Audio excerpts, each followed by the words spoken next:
Hi, today we're going to be looking at some new PCBs that we've had made at All PCB.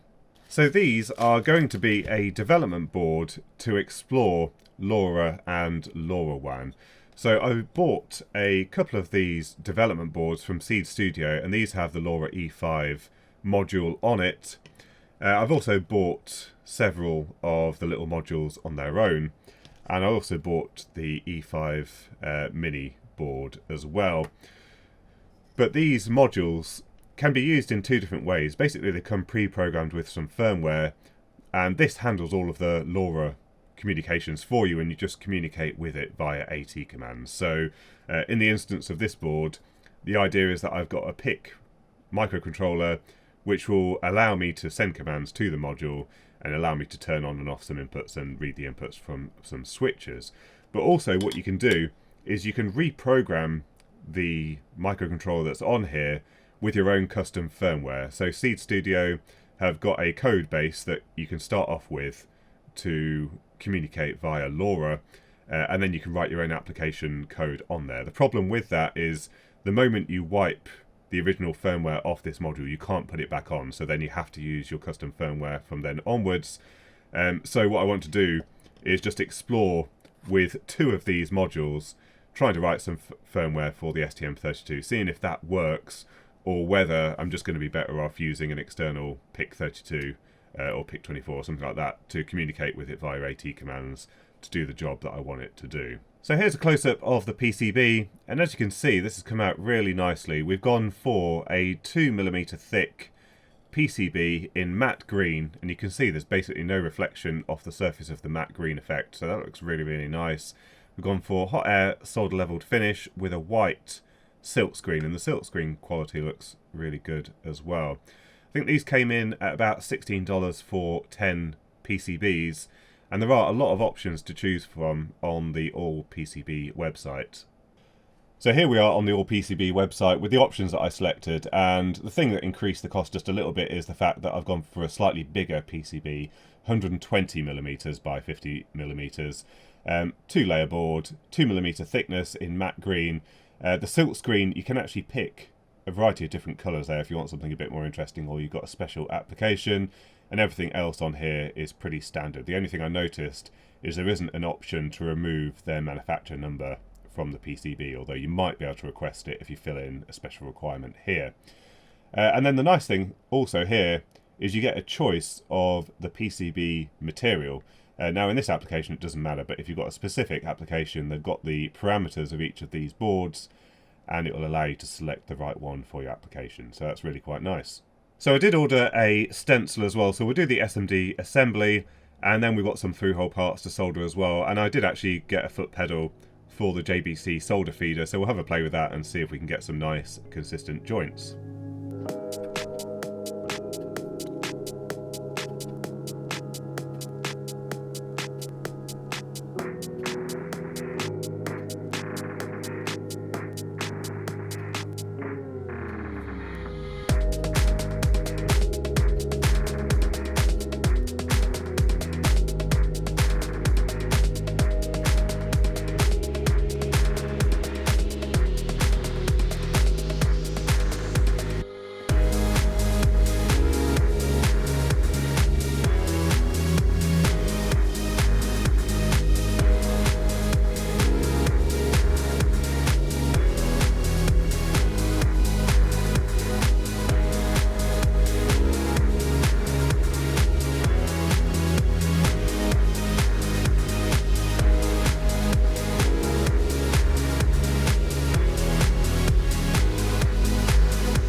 So these PCBs have come out looking really nice. The JBC solder feeder actually did a reasonable job with the soldering of these through-hole parts. we can plug in the LoRa module and then we can start exploring the AT interface. But before we do that, let's quickly have a look at the specific application I've got in mind for these development boards, although when it comes to the actual application we will have to design a new board. So, in my garden, we've got a steel wired armoured cable going all the way around the perimeter of the garden, and it's got loads of lights on it, garden lights, and there's a couple on the gate post. But this is just one single cable that can supply power to all of the lights, and as it stands at the moment, when it gets dark, the lights turn on, and then at about midnight they all turn off. But what I'd like to be able to do is keep the lights on the gate post plus one other on until the morning, but be able to turn off all the others. Now I could go around and fit photocells and timers to each of the individual lights, but what I'd actually like is what I'm calling here a wireless relay in effect. So we've got a transmitter module which has an AC supply source, and then it has two inputs that can be fed directly with mains. And the idea here is I've also got two wall lights on the house, and I want to use the same switch to be able to turn off some of the lights in the garden. So this makes a lot of the devices on the market unsuitable, because there are wireless switches. You can buy these ones. I think they're branded Quinitic, and they don't actually need any power source at the switch. They're powered kinetically by the movement, but you can only turn lights on and off through the wireless receiver. You can't have other loads attached at the switch end. So the idea here is the outputs at the receivers reflect what's going on with these two switches here, and I want to make these quite low cost, which is why first of all I'm exploring the use of the AT interface and using a PIC to control that. But ultimately I would like to be able to reprogram the little STM32 that's in this module with custom firmware, so I don't need any external components other than a power source, because that's the other part of this project, which will be in a future video. But as you saw here, this is going to be powered from the AC supply, and I suspect a plain capacitive dropper might not be sufficient to power this, so we might need to come up with some isolated or non-isolated AC to DC converter, some kind of switch mode power supply, but we'll get to that point later on in the project. But yeah, what I want to build is basically this wireless relay. So what we've got on these PCBs for development purposes is a pair of LEDs and a pair of switches. Now this set of LEDs and switches is connected to GPIO on the Seed Studio module in case we manage to get that software working on here. And then there's a pair of LEDs and a pair of switches connected to the PIC so that we can send AT commands instead to the Seed Studio module. And the idea is we've got two of these PCBs, and basically, you know, when we turn on the LED with this switch here, this LED on the other board should do the same thing wirelessly. And similarly, when we press this button here, D7 should light up here, and this one should light up on this other board. So that's what I want to be able to get working on these PCBs, hopefully today. And first of all, we'll just have a quick look at sending some AT commands to the LoRa module. Now, these are designed for LoRaWAN, but it turns out that's not the correct protocol really that I want to use in this application, because LoRaWAN means that it sends the data to a gateway, which I happen to have bought before I read into it in too much detail, sends it to a gateway, then it ends up on the internet, and then it gets received again by another module, and there's quite a significant delay between you doing an action. It might be 10 or 20 seconds later before it actually happens at the other end. So we're going to use plain LoRa, and the AT command set has a test mode which basically eliminates all of the WAN functionality. Now I'm not sure if this is a bit of a hack, but it seems to offer the solution that I'm after. So if we look at the datasheet first of all, so here in the datasheet is described this test mode, and of particular interest are the continuous receive mode and the transmit LoRa packet and the transmit LoRa string commands, because what you can do with these, and it's explained further along in the datasheet, first of all you set the module into test mode, then you set up the radio with the frequency, spreading factor, bandwidth, the transmit power and that kind of stuff.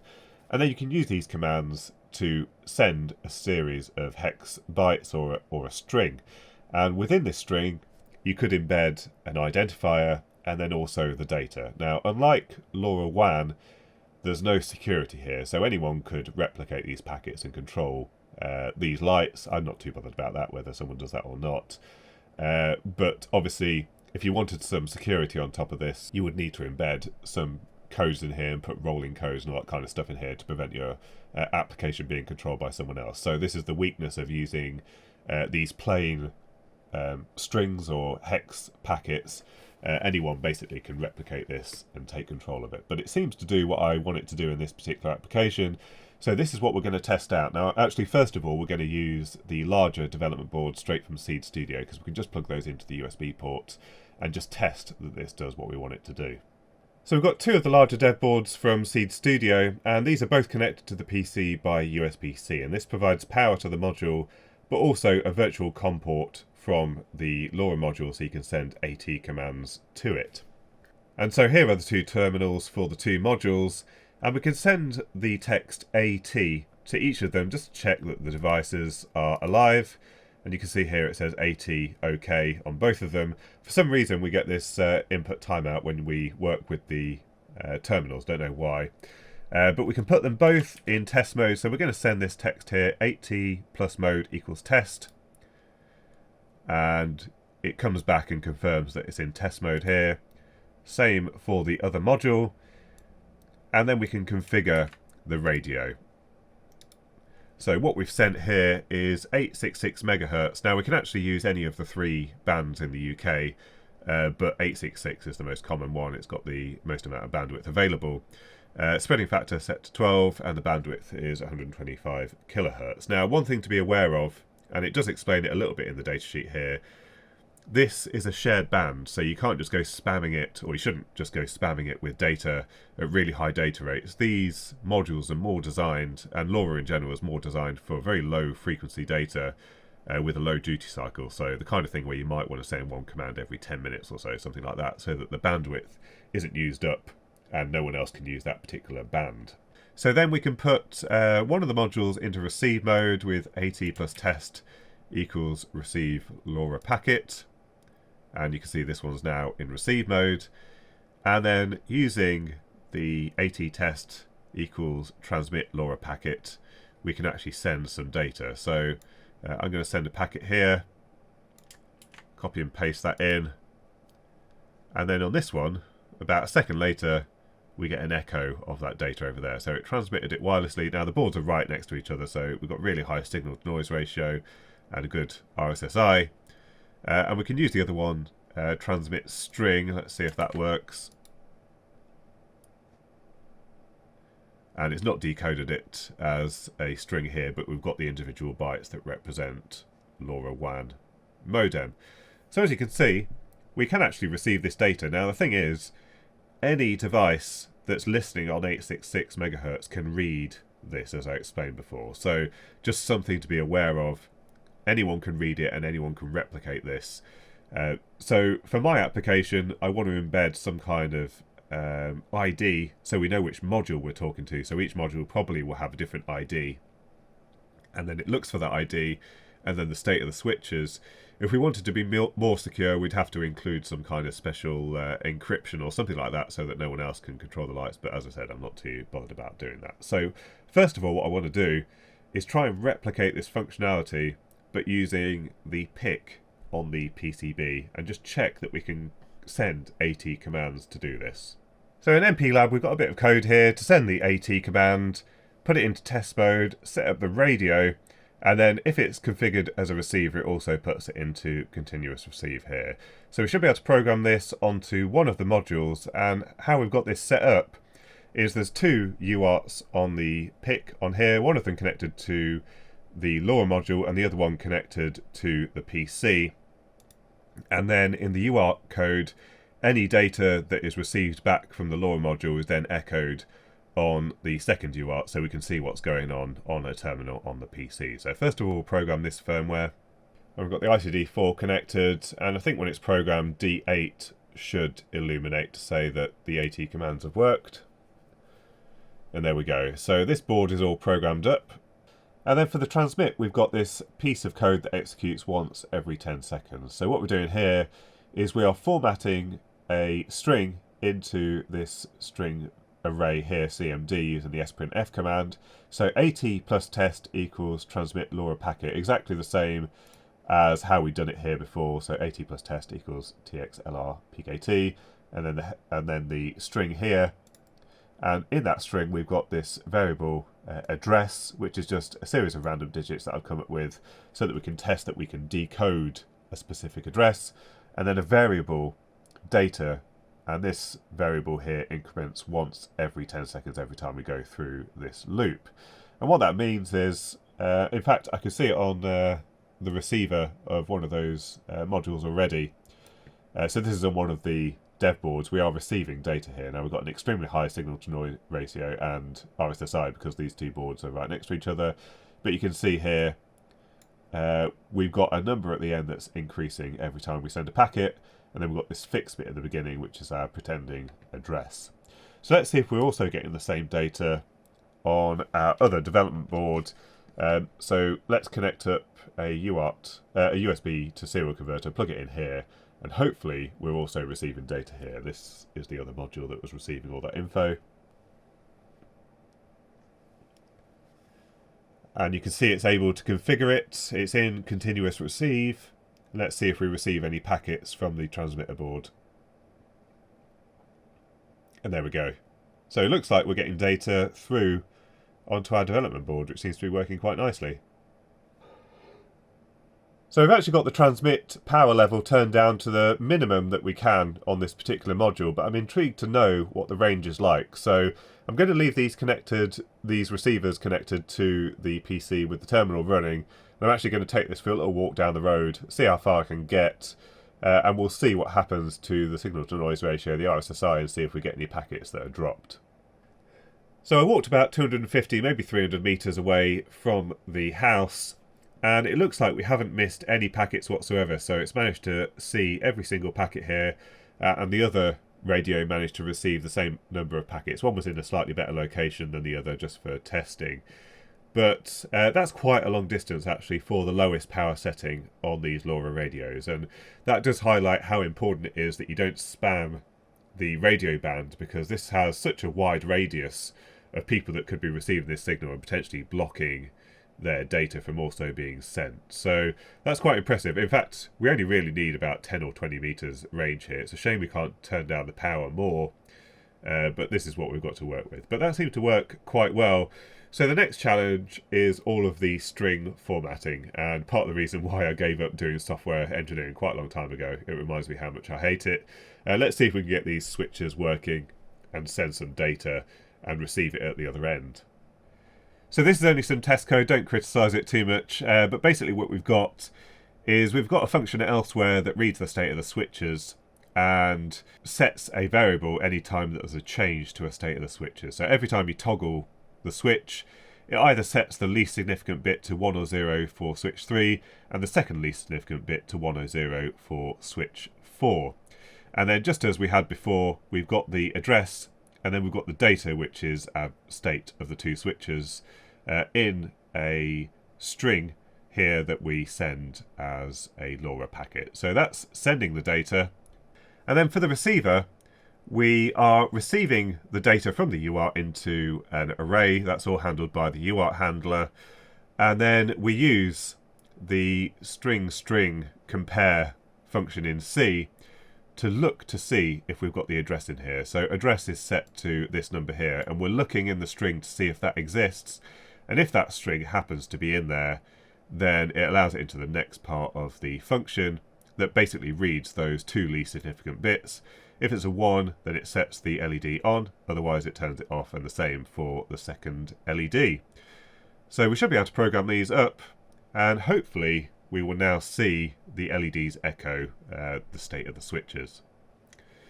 So we've got our receiver programmed up at the top here, and our transmitter, which I put a little red thing on the antenna so I know which board is which. And obviously these are tactile switches, not toggle switches. So the software handles this. Every time you press it, it toggles the LED on and off. So if we press switch 3, you'll see that LED light up, and it gets echoed on the receiver board. Same for the other switch. Same thing happens there. And we can turn them both off. Now you'll notice there's a little bit of a delay there. That's in on purpose so that if I didn't get the switch debouncing done properly, we didn't just spam the radio with loads and loads of commands. So there's purposely a delay in there, but I think that's not really a problem. So in fact, this is pretty much working. We could implement this on a PCB now. I've got the modules on their own without the dev board. I've got a bunch of those. We can mount them on a PCB, and then we just need to design the AC to DC converter. It looks like the transmitter actually uses quite a bit of power when it's transmitting, so we need something that's capable of about 150 milliamps peak at 3.3 volts. But I would like to explore getting rid of the PIC altogether, reducing the component count, just having this module with my custom firmware on here. Now the code looks a little bit unfriendly, and you have to use QBICE or whatever it's called, or QBIDE. It looks a little bit unfriendly. Hopefully we can get it working. But as I said, once you program it with your custom firmware, you can't then get the original AT firmware back on the module. So you do end up sacrificing one, especially if you can't get it to work. So we could tackle the transmitter or the receiver, and the other one can stay programmed with the PIC doing the AT commands, because I'm planning on implementing exactly the same thing, just getting rid of the PIC altogether to reduce the component count. And then once we've got that working, we can then design the switch mode power supply or whatever we're going to do to supply power to this from the mains, which I think will be quite interesting. We'll get it all on a board, and we'll try and reduce the cost as much as possible so that I can make a whole bunch of receivers at least for quite a low cost. So that's this project in a nutshell. Now I'm not sure if the test mode on these LoRa modules is a bit of a hack, or whether that's how it's intended. I mean, it doesn't seem too dissimilar to just a plain LoRa radio and then sending data through it that way. But LoRaWAN certainly wasn't the right system for this. It involved third-party servers, additional hardware, and I just want this to work. I just want point-to-point communication, or point to multiple points, which is what it's doing. In fact, if we look at the screen here, we've got the serial terminal for both of those modules still going, and you can see both modules, even the one that's just on the Seed Studio dev board, is still receiving the data here. If I press one of these buttons, you can see it gets received by both modules. So you can see here it's certainly not secure data, but LoRaWAN just wasn't the right thing. It would ping it to the internet, and then you would need to interpret that data. You'd need something running on the server to get it to send it to your module. It just wasn't right. However, I did buy a LoRaWAN gateway, and also it's something like a 1.2 meter antenna. So I'm going to stick that on the house anyway. I kind of bought all of this stuff before I read too deeply into it. So I will connect my LoRa modem, or gateway, sorry, to the Things network so people nearby can use it, because there's nothing here in Peterborough. So I'll be serving, hopefully, at least a third of Peterborough for other people. And maybe we'll build some sensors in the future that use LoRaWAN, which might be quite interesting, some low power sensors or something like that. But certainly it wasn't right for this. But this is quite interesting. I've managed to get this working with not too much effort. Just the string handling in C is just a little bit of a pain. It reminded me of university and why I didn't enjoy software engineering that much at the time. So anyway, if you've got any thoughts or comments or suggestions, don't forget to leave them in the comments section down below, because although this seems to work, there might be a better module or something else that I can use to do this type of thing. I'm not an expert on these sub-gigahertz radios.